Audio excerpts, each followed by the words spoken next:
Hi friends, ఈ పుంజి పేరు సేతువ, తూర్పుది.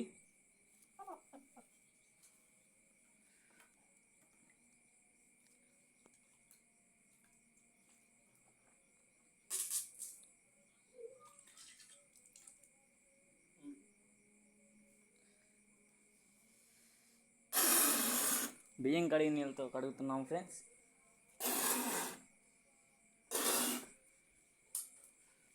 ఇలా చేస్తే త్వరగా వస్తాయి, సజ్జు త్వరగా పోతుంది అనమాట. మనం బియ్యం కడిగిన నీళ్ళతో కనుక పుంజుని కడిగినట్లయితే పుంజుకి ఈ సజ్జు అనేది ఇక్కడ చూడండి, ఇక్కడ సజ్జు ఉంది. ఈ సజ్జు త్వరగా పోయి ఇక్కడ కొత్త ఇంటికి వచ్చే చూడండి, ఇలా కొత్త ఇంటికి వస్తాయి అన్నమాట. కాళ్ళ మీద ఉన్నాయి.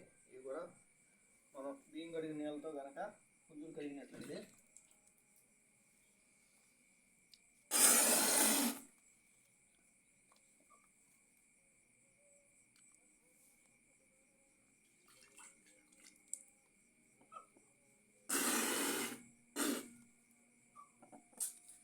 బియ్యం కడిగిన నీళ్ళతో పుంజుని కడిగినట్లయితే మనకి ఈ ఎంట్రుకలు పోయిన సజ్జు త్వరగా వస్తుంది. పైగా పుంజు కూడాను కంట్రోల్ గట్టి పడతాయి. మనం ఉదయం సాయంత్రం రోజుకి 2 సార్లు మనం పుంజుని ఇలా తుడుచుకోవాలి.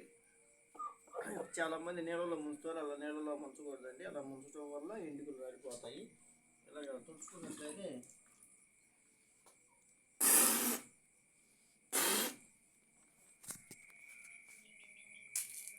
పుంజు మన చేతికి అలవాటు అవుతుంది. అట్లనే అట్ ది సేమ్ టైం పుంజు గట్టి పడుతుంది.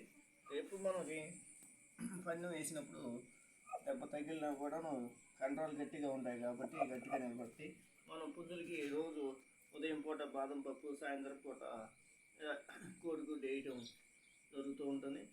మన పుంజులు చిన్నగా ఉన్నా కూడా చాలా గట్టిగా ఉంటాయి.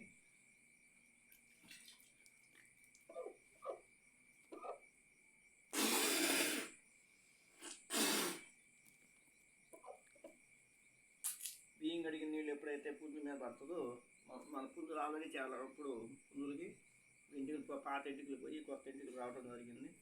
ఇది పుంజు కడిగే పద్ధతి అనమాట. ఇది సేతువ, పచ్చకాకి సేతువ అంటారు, పచ్చ సేతువ అంటారు. ఇది తూర్పు జాతి పుంజు. ఇది ఎప్పుడు కూడా మనకి చేతిలో బాగా అలవాటు. Thank you friends, thank you for watching my video.